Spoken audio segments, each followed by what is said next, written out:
मजबूरी। अम्मा आज किसी की नहीं सुन रही थी। मेरी दादी, जिन्हें मैं अम्मा कहकर पुकारती थी, काफी जिद्दी और अड़ियल थी। उन्होंने कमरे का दरवाजा बंद कर दिया था और वहां से हटने को तैयार नहीं थी। कोई भी उन्हें बिरजू को पुलिस के हवाले करने के लिए मना नहीं सका। जाहिर है वह दया भाव के कारण उसे बचाने पर अड़ी थी।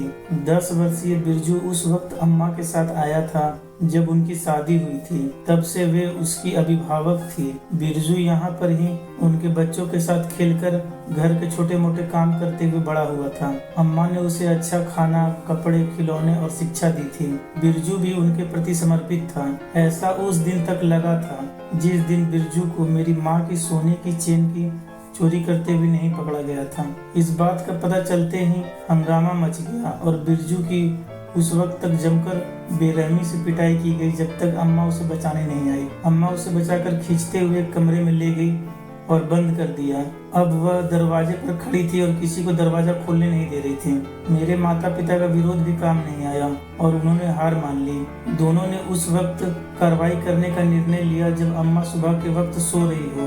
हालांकि अगले दिन उन्हें बिरजू नजर नहीं आया। अम्मा ने विस्मित दिखाई दे रहे मेरे माता पिता से जोर देते हुए कहा, मैंने उसे मुक्त कर दिया है। वह एक चोर पैदा नहीं हुआ था। आवश्यकता ने उसे ऐसा काम करने पर मजबूर किया था। सभी उस शाम अचरज में पड़ गए जब बिरजू हमारे दरवाजे पर फिर से प्रकट हुआ। उसकी आंखों में ग्लानि के आंसू थे।